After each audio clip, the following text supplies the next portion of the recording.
운행 중 어쩔 수 없는 각종 사고로 인해 생기는 손상들.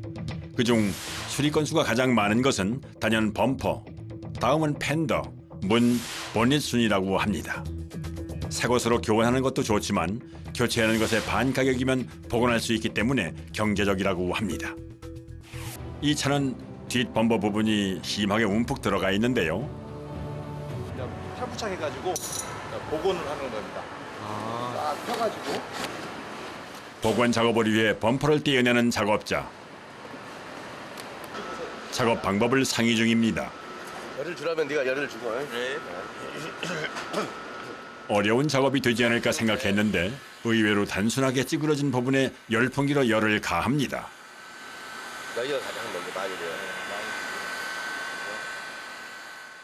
범퍼 그냥 교환하는 게 낫지 않아요? 그냥? 되게 자, 보통 분들은 와 이거 심해서 교환을 해야 된다는 분 많은데 어렵지 않은 것이고요. 교환 안 해도 충분히 새 것처럼 나와요. 여기가 포인트인데 지금 이걸 쳐서 올릴 거예요. 지금 올립니다. 쭉 올라오네요. 예.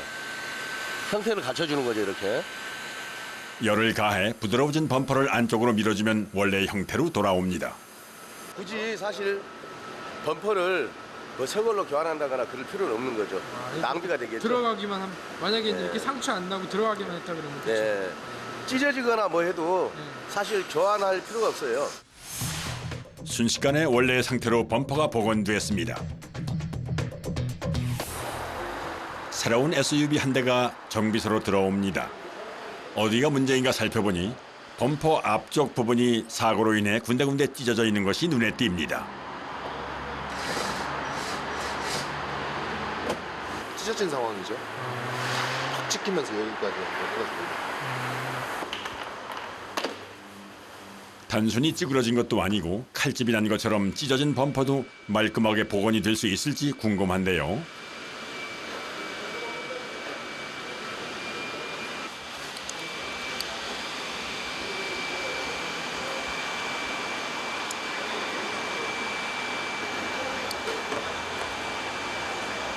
드디어 작업이 시작됐습니다. 먼저 작업자가 S자로 구부러진 철사를 찢어진 부위에 박아 넣는데요. 열을 이용해 깊숙이 넣어주어야 찢어진 부위가 단단히 고정이 된다고 합니다. 여기 가지고 철사 튀어나오지 않게 플라스틱도 용접이 가능하죠. 녹여가지고 하는 거니까 열을 줘가지고. 범퍼의 앞뒤 부분을 모두 꼼꼼히 용접한 후 표면을 매끈하게 샌딩을 해줍니다. 버리면 이제 또 환경 문제도 있고 하니까 이런 거는 이제 거의 복원해서 쓰는 게 맞는 거죠. 찢어진 부분이 말끔하게 붙었습니다. 여기에 도장 작업까지 끝나면 복원이 마무리됩니다. 또 다른 수리를 준비하는 작업자. 이번엔 어떤 작업일까요? 충격을 받아가지고 차가 전체 함몰이 된 거예요 많이. 어딘가에 부딪혀 심하게 자동차의 철판 표면이 움푹 들어가 있는데요. 소위 덴트라고 불리는 우회형 복원이 필요한 상태입니다. 직사각형 모양의 공구를 손상 부위에 대보는 작업자. 그런데 연기가 올라오는 저 짙은 갈색의 용액은 뭘까요? 글루 같은 거 있어요. 글루도 좀 네, 붙거든요. 그렇죠. 근데 네. 글루보다 한 몇 배가 더 센 거예요. 이건 좀 강하게 안 나온 데를 요건 뽑아주는 거거든요. 주로 함몰된 부위를 빼낼 때 사용하는데 송진과 고무 등 30여 가지 재료가 들어간 강력한 접착 성분의 용액입니다. 작업은 먼저 접착 용액을 공구에 붙인 후 함몰된 부분에 붙여줍니다.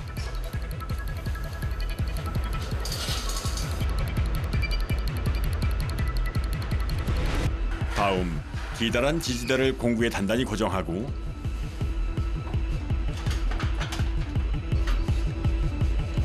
전동 드릴을 사용해 앞으로 당겨줍니다.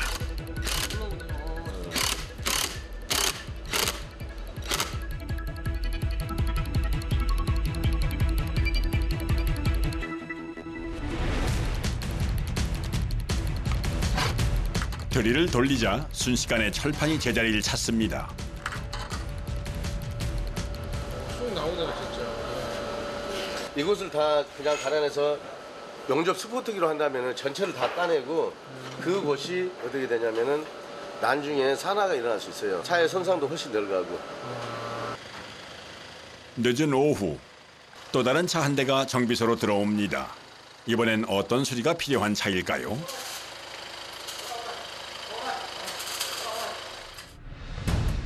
먼저 손상된 부분을 확인하는 작업자. 차를 들어올리기 시작합니다. 앞문 아랫부분이 움푹 들어가고 녹아져 있는 상태입니다. 코너 돌다가 네. 인도 경계석 같은 거 있잖아요. 네. 그런 거에 이제 부딪혀가지고 찌그러진 거죠. 분점이 가지고. 그래가지고 이 녹슨 부분 같은 데가 네. 이제 파고드니까 이런 데까지 네. 넓어지거든요. 네. 상처 치료 안 하면 상처 번지는 거랑 똑같은 거네요 그러면? 그렇죠. 그런 거랑 비슷하다고 보시면 되죠.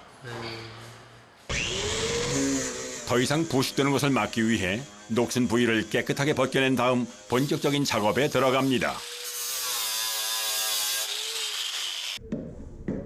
다음엔 패인 부분을 앞으로 빼줘야 하는데요. 용접기를 이용해 들어간 부분을 반복적으로 일일이 당겨야 하기 때문에 손이 참 많이 갑니다.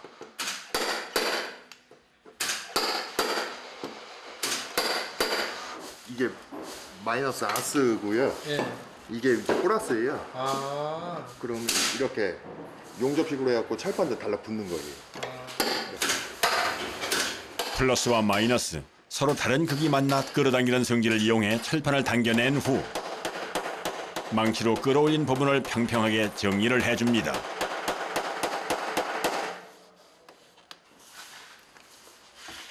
반대쪽 패인 안쪽 부분을 망치로 바로 치면 손상되기 때문에 나무를 대고 살살 두드려 펴내야 합니다. 수리 도중 작업자가 밖으로 나가 뭔가를 들고 옵니다.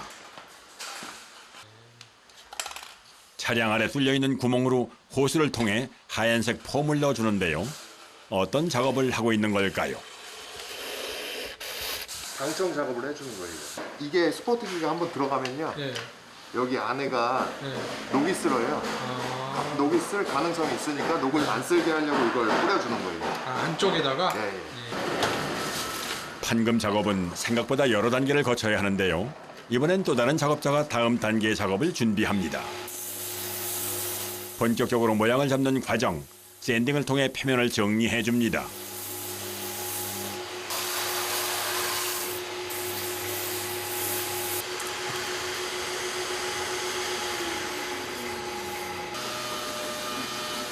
이번엔 퍼티 작업.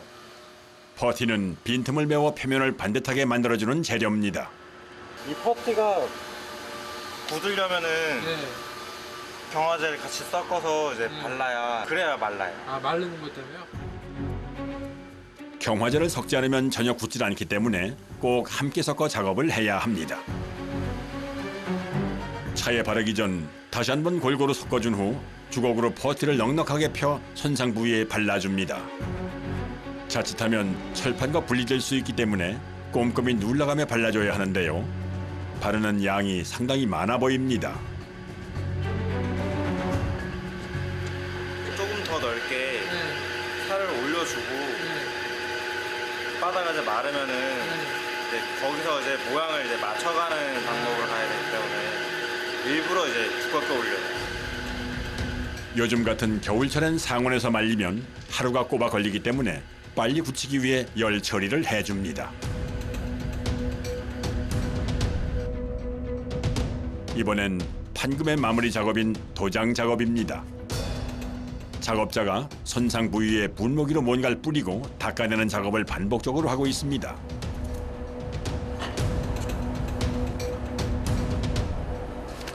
탈지제라고 하는 것인데 차체에 묻어있는 이물이나 그다음에 유분기를 없애줘야 베이트가 묻었을 때 정상적인 부착력이 나와요. 탈지제로 이물질을 깨끗하게 없애준 후에 도장 작업이 진행됩니다.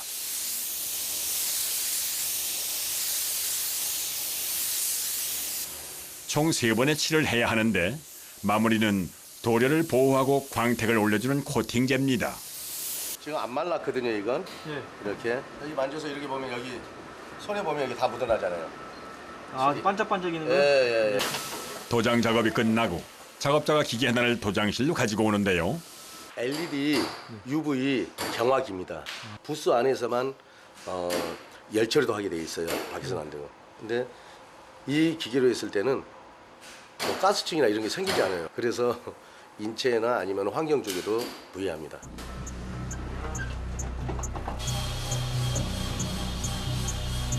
자외선이 아닌 LED UV를 이용해 금속 표면을 건조하는 장비입니다.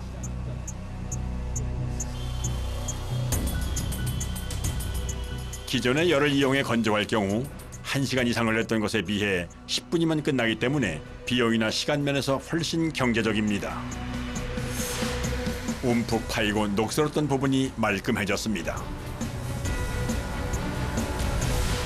먼저 수리됐던 찢어진 앞 범퍼도 3번의 페인트 도장과 건조 작업까지 마치니 새 것처럼 복원됐습니다.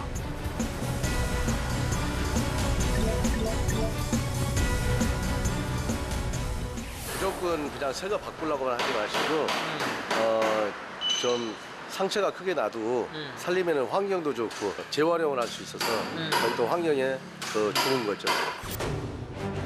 서울특별시 강남구. 이곳은 광택을 전문으로 하는 자동차 외장 관리 숍입니다. 구입한 지 10년이 넘는 SUV 차량 한 대가 광택 작업을 위해 들어와 있습니다. 곳곳에 세월의 흔적들이 보이는데요.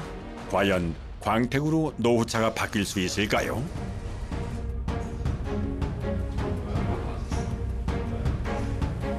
지금 본인만 보셔도 뭔가 긁고 지나간 스크래치들, 자동 세차를 들어가시거나 수건을 미트 워시나 세차를 하실 경우에 이렇게 동글동글한 기스들이 생기기 시작해요.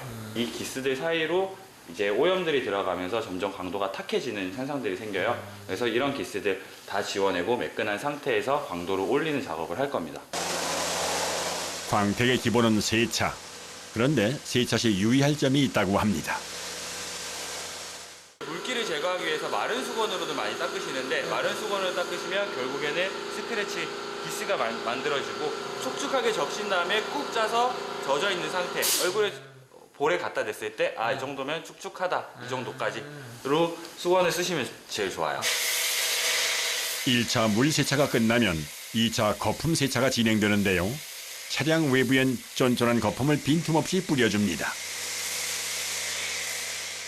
거품이 흘러내리기 시작해요. 흘러내리면서 오염물들을 같이 끌고 내려오거든요. 이렇게 1차적으로 오염을 제거한 후에 미트 워시가 들어갑니다. 뿌린 지 5분 정도 지나자 흘러내리기 시작하는 거품. 그때부터 스펀지로 구석구석 열심히 차에 붙은 먼지를 닦아냅니다. 물로만 헹구면은 차에 달라붙어 있는 먼지들이 제대로 안 떨어질 수 있기 때문에 거품 미트질로 꼼꼼히 제거를 해주셔야 돼요. 보통 이 작업까지 1시간 정도 걸리는데요. 요즘 같은 추운 겨울 물 세차는 고역이 따로 없습니다. 쉴 새 없이 바로 시작되는 3차 세차. 이번엔 작업자가 분무기로 뭔가를 뿌리기 시작합니다. 철분 제거제라고 해서 이제 도로 위에 주행하거나 이럴 때 이제 분진가루가 공중에 날리면서 도장면에 붙잖아요. 이제 그거를 제거해주는 작업이에요. 서서히 철분 제거제가 흘러내립니다. 그런데 신기하게 선명한 보라색 물이 차 밑으로 떨어집니다. 철분과 철분 제거제가 화학 반응을 일으키면서 보랏빛으로 이제 물이 흘러내리고요. 철분이 제거가 되고 녹고 있다, 지워지고 있는 상태다라고 이렇게 생각하시면 될 것 그럼 같아요. 저게 이제 그 철분이 이 도장 위에서 떨어졌다고 네, 맞습니다. 철분 제거제를 제대로 씻어내지 않으면 부식을 일으킬 수도 있어 고압의 물로 깨끗하게 씻어내줍니다. 세차를 끝낸 작업자들이 혼신의 힘을 다해 앞 유리를 닦습니다. 유막 제거라고 와이퍼질을 했을 때 잔상이 많이 남고 야간에 비퍼짐 현상이 일어나서 주행하실 때 많이 불편한 경우가 있을 거예요. 이제 그런 기름막을 제거해주는 작업이에요. 유막 제거는 보통 앞유리만 하는 경우가 대부분인데요.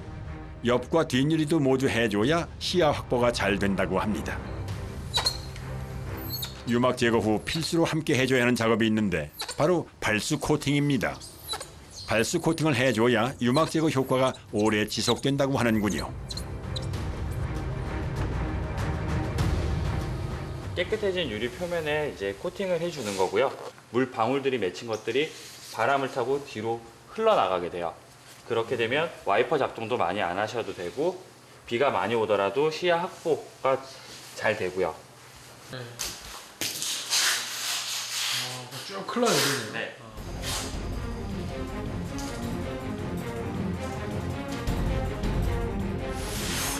지저분했던 유막들이 모두 사라졌습니다. 이제부터가 본격적인 시작인데요. 광택 작업 전 차량 곳곳에 테이프를 붙여놓습니다.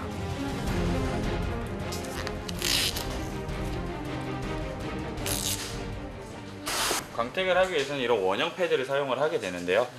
이 면에 기스를 잡겠다고 이렇게 패드가 닿으면서 플라스틱 면에 같이 닿아버리는 경우가 생기는 거죠. 철판 면은 온도를 견뎠겠지만 플라스틱 면은 이미 일정 이상의 온도가 올라가면서 여기는 녹아버리고 상처가 나고 데미지를 입는 거죠. 차량 외부에 노출되어 있는 플라스틱 부분은 모두 마스킹 작업을 해야 합니다. 지루하고 귀찮은 작업이지만 조금이라도 빼놓은 곳이 있으면 차에 손상을 주기 때문에 꼭 필요한 중요한 작업입니다. 드디어 광을 내는 작업에 돌입했습니다. 굉음을 내는 광택기를 돌리기 시작하는 작업자. 자칫 잘못하면 페인트가 벗겨질 수도 있기 때문에 섬세하게 철판 온도를 확인하며 작업하는 것이 중요합니다. 컴파운드라고 생각을 하시면 되는데 이 약재랑 이 패드 그리고 기계가 돌아가는 회전수로 인한 열이 발생을 하게 되고 그 열을 가지고 기스들을 지워내는 방식이에요. 사람 피부로 치면은 표면을 정리를 하고 스크럽을 제거한다고 생각하시면 편하실 것 같아요. 광택기를 돌리자 차량 표면의 광이 서서히 드러나기 시작합니다. 광택기를 돌리는 작업은 무게뿐만이 아니라 상당한 회전을 버텨야 하기 때문에 만만치 않은데요. 그런데 힘든 작업을 묵묵히 해내는 여성 작업자가 보입니다. 여자분들이 특히 이런 거에 대해서 많이 모르세요. 그래서 앞으로 이제 제가 그런 여성분들이나 이제 잘 모르시는 분들한테 좀 설명도 좀 더 잘 해드리고 쉽게 이해할 수 있도록 그렇게 전달을 해드리면 장장 8시간이 걸린 광택 작업이 끝났는데요. 10년이 넘은 노후 차량이라고는 믿어지지 않을 만큼 반짝반짝해졌습니다.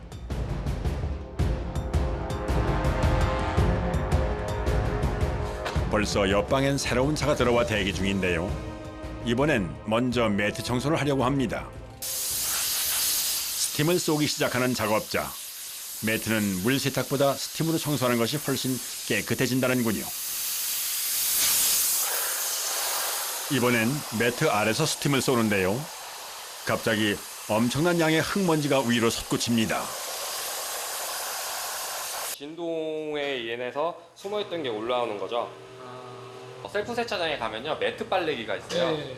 매트를 집어넣으면 자동으로 어느 정도 건조까지 돼서 나오시는데 그거 많이 쓰시죠. 네. 네, 그거를 엄청나게 많이 하시는데 자동차에서 꾸렁내가 난다, 오래된 냄새가 난다, 곰팡이 냄새가 난다 하시는 분들은 에어컨보다 매트에서 올라오는 냄새가 많고요. 매트에서 나오는 곰팡이 냄새가 자동차 송풍구를 내부 순환으로 바꾸셨을 때 이 곰팡이 냄새 다 자동차 환기구 통해서 다시 맡으시는 거기 때문에 대부분 에어컨 냄새라고 생각하시는 것들이 자동차 매트에 껴있는 곰팡이 냄새일 확률도 높아요. 스팀기가 없으신 분들 같은 경우는 바닥에 몇 번 치신 다음에 운전 넣는 청소기가 있으시면 완벽한 건조가 힘들다면 집에서는 진공 청소기를 이용해 매트 청소를 하는 것이 가장 효과적이라고 하네요.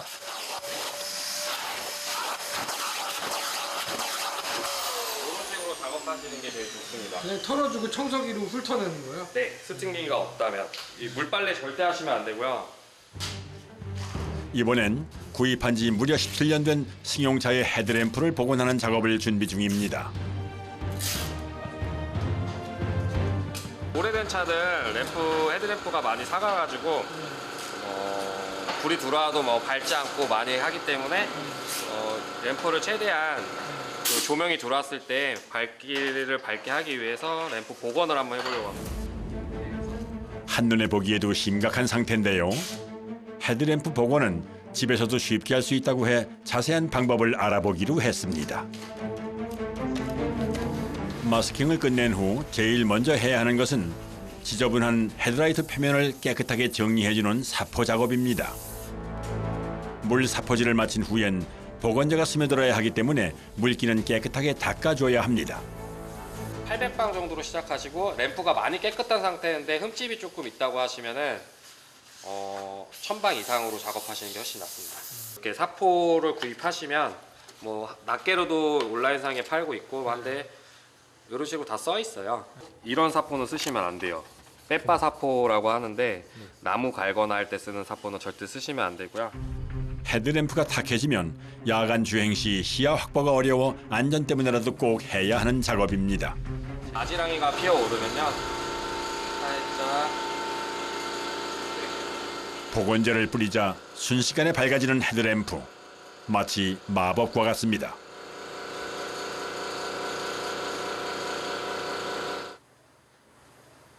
사포질과 요 키트만 있으면 작업이 가능하신데 헤드램프 복원 키트라고만 이렇게 쳐보시면 요런 제품이 배송비 빼고 3만 원대에 구입을 하실 수 있습니다. 새 것처럼 깨끗해진 헤드램프. 정비소에서 고치는 3분의 1 가격에 혼자서도 쉽게 복원이 가능하니 도전해볼 만합니다. 처음 들어올 때와는 180도 바뀌었는데요. 반짝반짝 빛이 납니다. 세월의 흐름에 따라서 오염이 되고 스크래치가 나고 강도가 점점 떨어지게 되는데요. 광택 작업을 통해서 예전에 그런 신차 느낌의 광도를 올리고 앞으로도 꾸준히 깨끗하게 유지하실 수 있을 거라고 생각이 듭니다.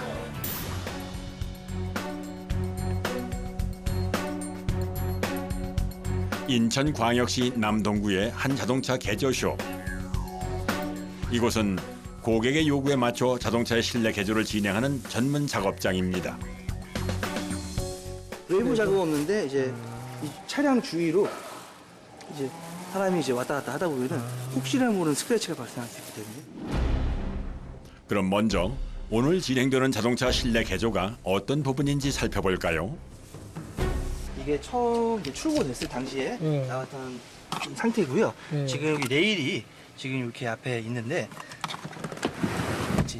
지금 이게 앞으로 최대한 밀어놓은 상태고요. 19cm 연장 작업을 해서 최대한 앞으로 의자를 밀 거예요.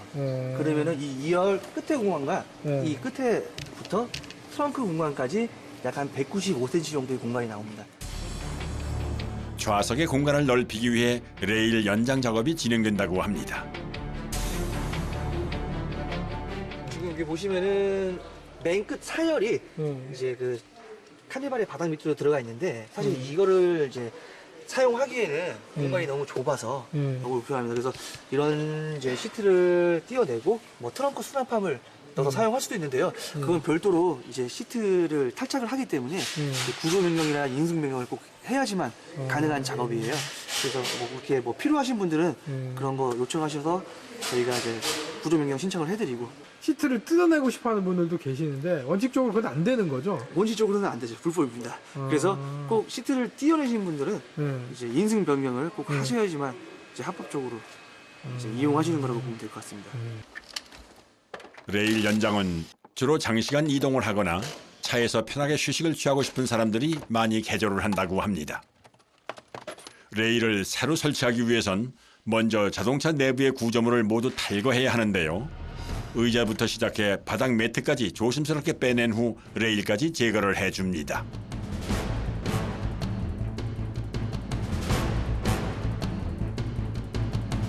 이제 본격적인 레일 연장 작업. 기성 제품으로 나오는 새 레일을 고객의 요구에 맞게 개조하기 위해 준비합니다. 어퍼라고 저희가 부르는 건데 실제로 이 어퍼 위에 시트가 올라가서 이 볼트로 고정이 되는 겁니다. 왔다 갔다. 네, 그래서 뒤로 움직일 때마다 후크 포인트가 들어가게 돼 있고요. 이렇게 시트를 뒤로 밀어서 레버를 스크래치 돌리는 거예요. 아, 그런 식으로. 네, 그런데 지금 이 부분에 이제 레일 홈이 없다 보니까 시트를 이 상태로 이제 놓게 되면은 시트가 걸리지가 않죠. 2열에 승객이 탑승을 안 했을 때 2열을 앞으로 최대한 밀어서 이 뒷 공간을 다 이제 수화물을 쓸 수 있는 공간으로 사용할 수도 있기 때문에 이렇게 다 단계별로 이렇게 뚫어줘야죠. 조수석 쪽은 비어있는 레일 공간에 구멍을 뚫어 의자가 자유롭게 움직일 수 있도록 만드는 작업입니다. 그런데 다른 구멍에 비해 새로 뚫는 구멍의 크기가 좀 작아 보이네요. 처음부터 구멍을 크게 뚫으면은 삐뚤삐뚤해지죠. 그럼 이제 어퍼라는 게 정확하게 고정이 안 되거든요. 구멍이 너무 크면 시트가 덜컹거리고 정렬이 조금이라도 잘못되면 포인트가 걸리지 않기 때문에 오차 없이 정확하게 진행해야 하는 작업입니다. 2cm 간격으로 고정이 되기 때문에 간격을 맞춰 뚫어주는 것이 중요합니다. 작업장 다른 쪽에선 또 다른 차량의 실내 개조가 이루어지고 있는데요. 이번엔 어떤 작업을 준비 중인 걸까요? 흡음과 방진 작업을 겸용하는 거예요. 근데 이걸 왜 뜯어내시는 거예요? 그 안에다가 이제 차체에다가 이제 방진 작업을 하고요. 이 트립 자체에다가 이제 흡음제를 갖다 붙여서 이제 그 소리를 완화시켜주기 위해서 작업을 하는 겁니다. 주행 중 생기는 진동을 막아주는 방진 패드와 소음을 줄여주는 흡음 작업을 하기 위해선 벽과 천정 등 내부에 있는 모든 구조물들을 탈거해야 합니다. 먼저 바닥의 방진 작업이 시작됐습니다. 차체의 바닥은 굴곡이 많아 일일이 도구로 밀면서 딱 맞게 부착을 해야 합니다. 패드가 제대로 접착되지 않으면 진동 흡수가 안 되기 때문에 신경을 써야 하는 작업입니다. 이 고무가 부티스고 이게 알루미늄이에요. 이제 효과를 더 극대화 시켜주려고 나온 제품입니다. 충격 흡수를 잘하는 뷰틸 고무와 알루미늄을 붙여 이중으로 진동을 막아줍니다. 뜯어지거든요. 요건 고무고, 요건 이제 알루미늄이에요.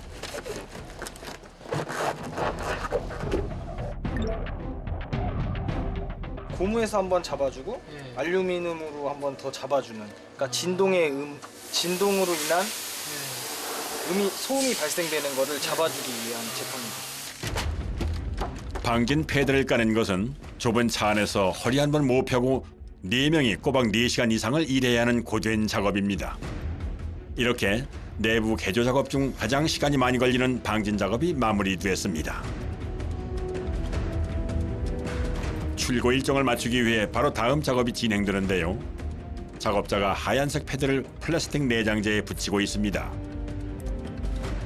신슐레이터라고 하는 거고요. 흡음재라고 보시면 될 것 같습니다. 흡음재? 네. 흡음재는 이제 외부에서 들려오는 소리를 음을 흡수를 해주는 거예요. 그래서 실내로 유입되는 걸 이제 어느 정도 막아주죠.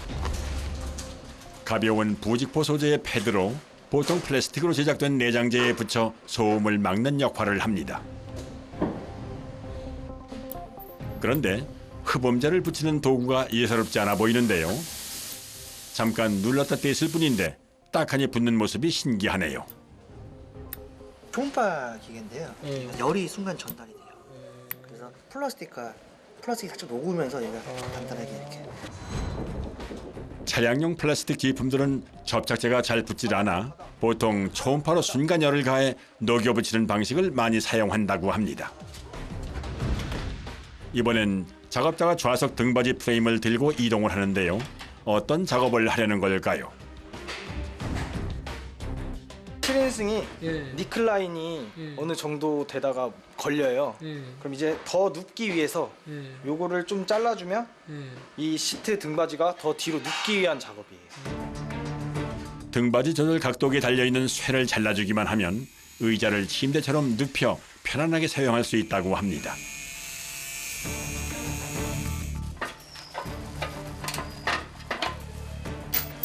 등받이가 지금 현재 다 뒤로 이제 넘어간 거라고 보시면 되고요. 더 이상 이제 넘어가지가 않습니다. 여기 트립에 걸려서. 근데 이제 이렇게 거의 이제 거진 다 이렇게 넘어갈 수 있게끔 되었습니다.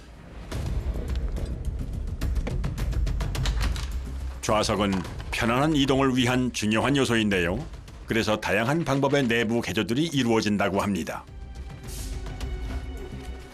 7인승 시트에 순정 열선 패드를 까는 작업을 하고 있습니다. 운전석과 조수석엔 대부분 열선 시트가 깔려 있지만 뒷좌석에는 그렇지 못한 경우가 있어 따로 달아주는데요. 특히 겨울에 주문이 많은 작업입니다.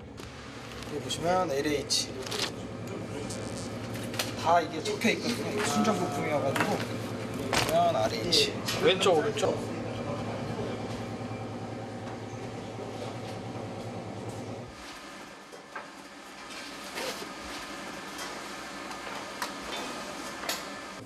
시트를 벗겨내면 예.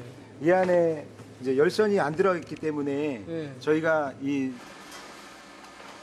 열선 패드를 여기다 붙여 놓는 거죠. 이런 식으로. 네. 요 부분에다가 이제 장착을 하는 거예요. 스위치를. 뒷자리 승차 시 편안하게 조절할 수 있도록 콘솔에 스위치를 설치합니다. 그런데 갑자기 시트를 분리하는 작업자. 도대체 무슨 일이 있는 걸까요? 오래 쓰시다 보면은 이제 순정형들도 이제 때가 타고 많이 해지는 게 보이거든요. 그럴 때 인테리어로 바꾸시는 분들도 많이 계시고. 가죽 시트 교체와 더불어 주저앉은 쿠션을 보강해주는 작업이 함께 진행되는데요. 한꺼번에 여러 개의 시트를 작업해야 하고 두꺼운 가죽을 당겨서 입히기 때문에 힘이 많이 들어가는 고된 작업입니다. 약간 좀 넓게 편하게 쓰시라고 확장을 좀 하거든요. 그래서 요 고탄력 스펀지를 넣어서 요 주위를 좀 더 넓게 확장을 시켜드리는 거예요. 방석과 등받이의 양 끝 부분에 고탄력 스펀지를 추가로 붙여줘 의자의 크기를 확장, 장시간 운전해도 편안하게 앉을 수 있게 좌석을 개조한다는군요. 확실히 좌석이 두툼하고 넓어진 것이 눈에 띕니다.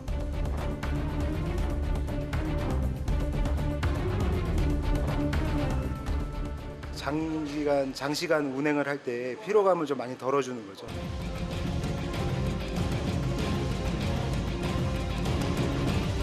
또 다른 개조가 이루어지는 차량. 도대체 뭘 하려고 문에 붙은 내장재를 떼어내는 것일까요? 문을 열었을 때 뒤에 있는 지나다니는 차가 잘 보라고 있는 거죠, 사실. 얘는 지금 들어오지 않아요. 그래서 여기다가 이제 등을 달 거예요. 여기랑 예, 잠깐만. 예. 여기랑 예. 여기만 풀어주시면 되는데. 세 군데요? 네. 예. 테라로 툭 떼면 요게 이제 걸려 있는 거거든요. 그 구멍에. 쉽게 빠지네요. 네. 예. 이렇게 해서 쉽게 뺄 수 있고. 접합 부위를 열자 드라이버를 이용해 떼어내기만 하면 간단하게 탈거가 되기 때문에 전문가가 아니더라도 쉽게 등을 설치할 수 있다고 합니다.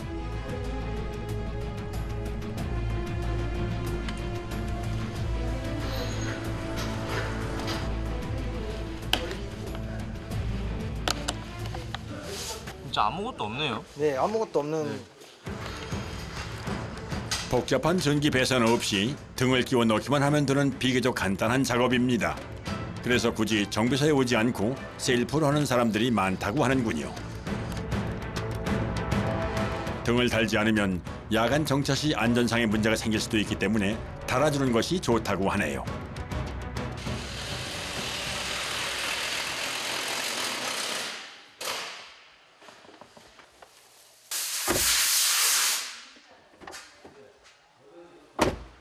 이거는 뭐 원가 절감 차원 아닐까요? 그런 것 때문에. 두 번째 조명 교체 작업. 이번엔 천장에 달려있는 내부 등입니다. 이게 기존 등이죠. 네. 기존 등이고 들어가는 부분 있어요. 제키면 노란색 할로겐 등을 밝은 LED 등으로 교체하는 건 간단히 회로 계기판만 바꿔 끼우면 된다고 하네요. 이건 진짜 간단한데? 이건 일반인들도 다 하죠. 필러 부분은 그냥 꽂으시면서 이 봉을 중간에 이미지가 있는데요. 이 부분을 늘려서 조여만 주시면 끝나는 거예요. 차량용 옷걸이도 설치가 간단합니다. 네, 풀어집니다. 아, 그럼 그 상태에서 뺄 수 있는 네, 이렇게 안으로 들어갑니다. 이렇게 빼가지고 이렇게 빼서. 차에서 옷을 보관할 때 유용해 요즘 인기 있는 아이템이라는군요. 점검을 위해 차에 탑승하는 작업자. 이어 열번 작업들. 최소한 15초 정도는 이제 기다려줘야 됩니다.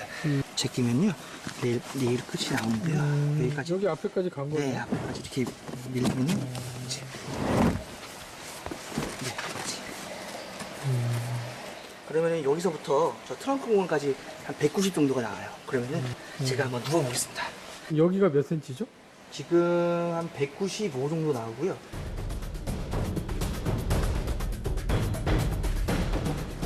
그러면은 이제 이 머리 공간 보시면은 주먹 하나 정도가 남아요.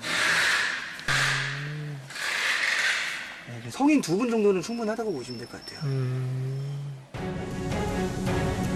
다음 날 다시 찾은 자동차 개조 공장.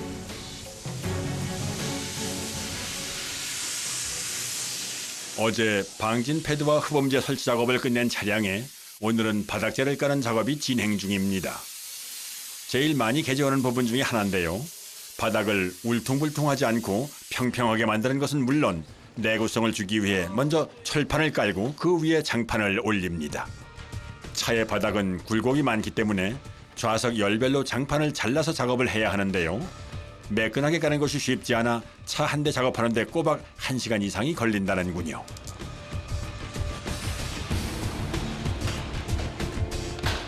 무릎 꿇고 이제 이렇게 숙여서 하는 부분이 조금 뭐 자세가 안 좋으니까 좀 그런 부분이 좀 힘들죠.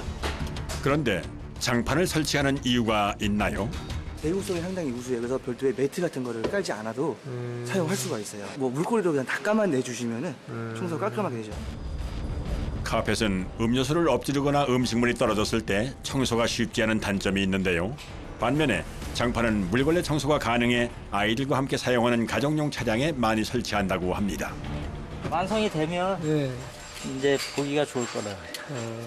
마루 같은 기분이겠죠. 마루. 예. 시트를 조립하기 전 마지막 과정은 철판끼리 겹치는 부분에 떨리는 소리를 줄이기 위해 방진 패드를 붙여주는 일입니다.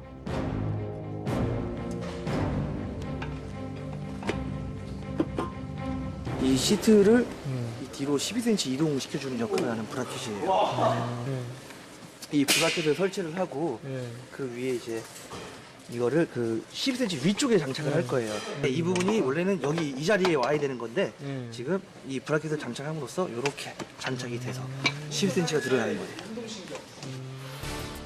좌석 간의 간격을 넓히기 위해 브라켓을 장착합니다. 이번엔 좌석에 끈을 설치하는 작업자. 어떤 용도로 사용하는 것일까요? 이건 원래 없었던 건데 이 3열 시트를 앞뒤로 움직이려면은 시트 앞에 있는 레바를 이제 잡아당겨서 무조건 2열 쪽으로 이제 탑승을 해서 이 레바를 당겨서 시트를 앞으로 밀었어요.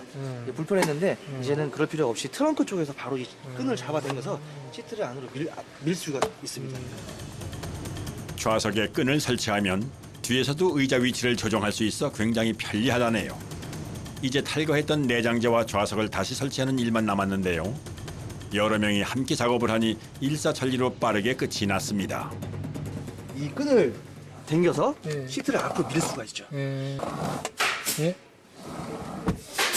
다시 이렇게 뒤로 올 수 있는 역할을 레바 역할을 하고요. 이 끈이 없으면 차량 안에 이제 탑승을 해서 이제 시트 아래쪽에 있는 레바를 당겨서 다시 밀고 뒤로 와서 지금 싣고 그런 식으로 해야 되는데 이 끈 하나로 이렇게 편하게 바깥으로 보시면 되죠.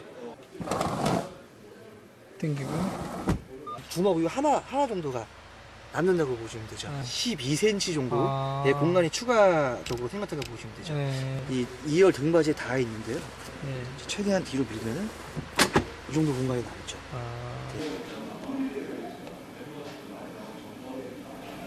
가끔 타는 3열 손님들도 좀 배려해서 하시면 좋은 아이템이에요.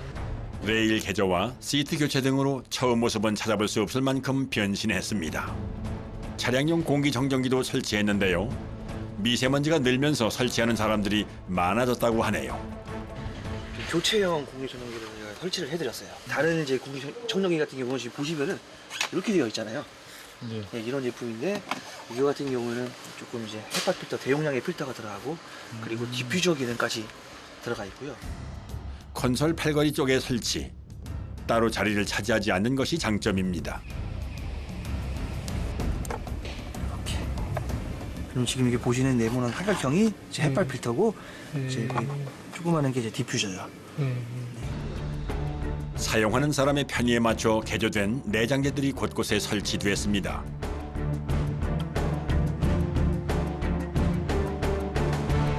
세련된 디자인과 편안한 좌석, 깨끗한 바닥까지 처음과는 완벽하게 바뀐 모습입니다. 시트를 이렇게 안쪽으로 이동시킬 수 있게 되어 있습니다. 이 안쪽에 실제로 레바가 있어요. 레바를 위로 올려서 좌우로 이렇게 이동을 하면 되고요. 2열에 위치한 스위치가 있는데요. 그 스위치를 작동을 시키면은 전동으로 자동으로 이렇게 올라오게 되어 있어요.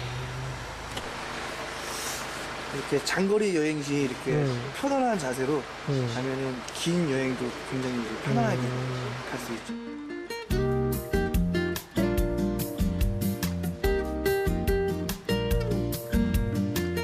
내부 수리를 의뢰했던 차주가 도착했습니다. 네, 뭐 그 비즈니스석 부럽지 않은 그런 공간이 나오죠. 기존보다 많이 뒤로 와 있다는 걸 이렇게 보실 수 있어요. 네네. 저희가 이제 설명 이런 거 같이 당겨주시면 편합니다. 이제 2열이 이제 좀 더 공간성이 있어서 제일 편한 거는 이제 편리성인 것 같아요. 짐을 자유롭게 뭐 실을 수 있다든지 뭐 시트 뭐 조절이 뭐 가능하다든지 그런 가족들이 일단 제일 편하게 생각하더라고요. 만족해하며 고객이 떠날 때 가장 보람이 있다는 작업자들. 앞으로 가족과 함께 편안하게 안전운행하시기를 기원합니다.